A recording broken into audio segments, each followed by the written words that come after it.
The Vorthak Council had been very clear about the Crimson Veil Nebula. It was a death trap, a cosmic graveyard where even the most advanced starships met their doom.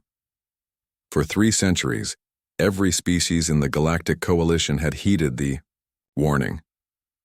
The nebula's violent plasma storms, gravitational anomalies, and radiation levels that could cook a crew in minutes made it the most feared region in the Outer Rim.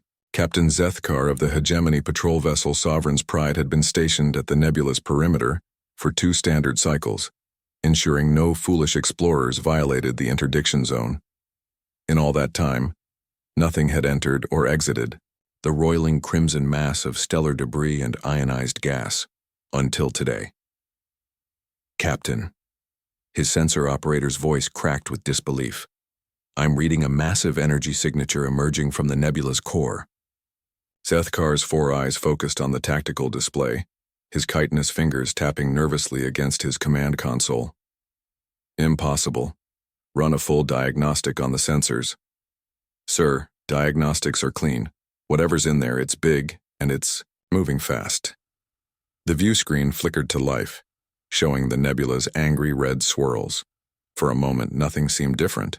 Then, like a leviathan rising from the depths of an ocean, a massive shape began to emerge from the crimson curtain. It was a starship, but unlike any vessel in the galactic database. Where most civilized ships were sleek and curved, this one was angular and brutal, bristling with weapons and armor plating. Strange markings covered its hull, and its design seemed to prioritize function over the aesthetic sensibilities that marked advanced spacefaring cultures. By the eternal stars, Zethkar whispered. What manner of ship is that? His communications. Officer's translator struggled with an incoming transmission before settling on heavily accented galactic standard. This is Captain Sarah Chen of the UES Indomitable. We're receiving your automated warning signals. Please identify yourself. Zethkar's crew exchanged bewildered glances.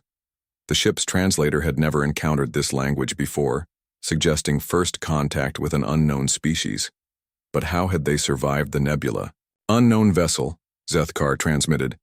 You are in violation of Galactic Coalition Interdiction Zone 77 Alpha. That nebula has been declared off-limits for 3 centuries. How did you survive passage through it? A pause. Then, what? Sounded suspiciously like laughter came through the channel. Off-limits? The voice, apparently belonging to this Sarah Chen, responded. We've been using it as a shortcut for the past 6 months. Shaves 3 weeks off our patrol route. Impossible, Zethkar's sensor operator called out. Captain, I'm detecting more ships emerging from the nebula. Small craft, fighters maybe. Indeed, a squadron of sleek, predatory-looking vessels had appeared alongside the massive cruiser, moving in perfect formation. Their design matched the larger ship's aesthetic, all angles and aggressive lines.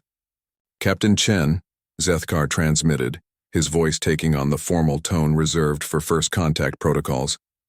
I am Captain Zethkar of the Hegemony Patrol Service. Your species is unknown to us. Are you claiming to regularly traverse the, Crimson Veil? The what now? Came the reply. Oh, you mean the red soup out there? Yeah, it's a bit choppy, but nothing the Indomitable can't handle. We're humans, by the way, from Terra. Nice to meet you. Humans. The name meant nothing to Zethkar, but the implications were staggering. A species that could not only survive the nebula but treated as a mere inconvenience challenged everything the galactic community believed about stellar navigation. Captain Chen, Zethkar said carefully, perhaps we should arrange a formal meeting. Your capabilities would be of great interest to the Galactic Coalition. Sure thing. Fair warning, though, we've got a full battle group behind us. Been mapping this whole sector for the past year. Lots of interesting planets out here that nobody seems to be using. As if summoned by her words, more ships began emerging from the nebula. Massive dreadnoughts, sleek destroyers, and vessels whose purposes Zethkar couldn't even guess at. Within minutes, what had been empty space was filled with a human fleet that dwarfed his single patrol ship. A year? Zethkar's voice was barely a whisper. You've been operating in interdicted space for a full cycle? Well, we didn't know it was interdicted, Captain Chen replied with what sounded like amusement. Nobody bothered to tell us. We just saw a big empty region on the star charts and figured we'd take a look. Found some great real estate, actually. My superiors are going to be very interested in establishing trade relations. Zethkar's mind raced. The humans had not only survived repeated passages through the deadliest region of space, but had been systematically exploring and mapping it. Their casual attitude toward dangers that had kept the galaxy's greatest powers at bay for centuries suggested a level of technological sophistication, or perhaps sheer audacity, that defied comprehension. Captain Chen, he said, adopting his most diplomatic tone, I believe your arrival marks a significant moment in galactic history. Would you be willing to accompany me to the nearest coalition station? Our leaders would very much like to meet you. Sounds good to us, came the cheerful reply.